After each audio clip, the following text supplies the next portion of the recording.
थांबा थांबा, video skip करू नका, व्हिडिओ पूर्ण बघा. व्हिडिओ खूप महत्त्वाचा आहे आणि हे सगळं तुमच्यासोबत पण घडलं आहे का हे मला कमेंट्स करून नक्की सांगा. त्यासाठी व्हिडिओ पूर्ण बघा. तर माझं माहेर आहे नाशिकचं आणि माझी मुलगी पण शिकायला आहे नाशिकला.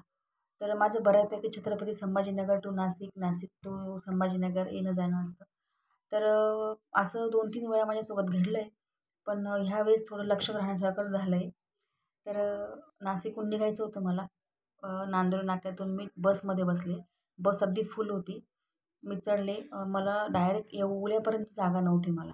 मी उभी आली येवल्यापर्यंत मला जागाच नव्हती आणि मी उभी होती पुढच्या फ्रंटचे जे सीट असतात 2 जे राखीव असतात अपंगांसाठी, तिथं मी उभी होते. तर तिथं आपले लेडीज बसलेल्या होत्या. त्याही चांगल्या होत्या. काही अपंग नव्हत्या, काही नव्हत्या, काहीच नव्हत्या. तर मी तिथं तिकीट काढलं. अ, ना ना नांदूर नाक्यापासून बसले.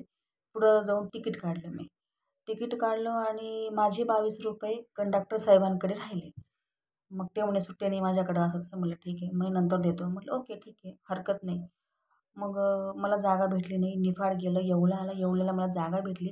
त्या लेडीज चांगल्या होत्या. त्यांना माहिती होतं की मी खूप वेळपासून उभी होती असं.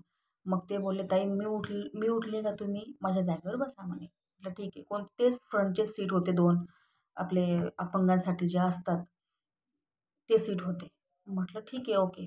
मग येवला आलं. येवल्याला त्या त्या ताई उतरल्या आणि त्यांच्या सीटावर मी बसले तिथं त्यांच्या जागेवर. मी बसली. मग थोडंसं वैजापूरजवळ आले. कंडक्टर साहेब तिकीट तिकीट काढायला लागले. मग त्यांना बोलले मी म्हटलं, "सर माझे ₹22 तुमच्याकडे आहेत." मग "हो, हो. देतो, देतो" म्हणे. म्हटलं ओके. मग त्यांनी मला ₹22 दिले. ₹22 दिल्यानंतर 5 मिनिटांनी ते मला म्हणतात, की "तुम्ही इथं बसू नका" म्हणे, "तुम्ही मागं बसा" म्हणे. म्हटलं "का?" तर म्हणे, "हे राखीव आहेत" म्हणे, "हे वाचलं नाही का" म्हणे "तुम्ही" म्हणे. म्हटलं "सर मी केव्हाची उभी उभी म्हटलं नाशिकपासून ते येवल्यापर्यंत. मला इथे जागा भेटली मी बसले म्हटलं. म्हणे "ही अपंगांची जागा आहे." म्हटलं "तेवढे इमोशन्स माझ्यामध्ये पण आहेत" म्हटलं "सर.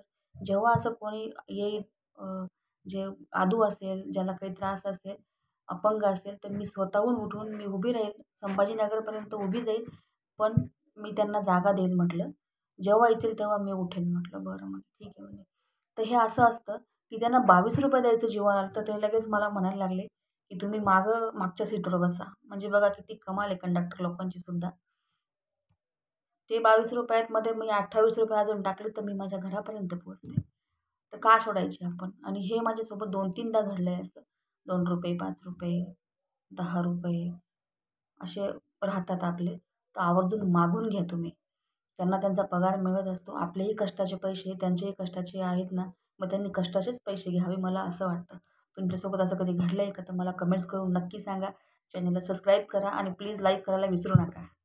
Okay, bye.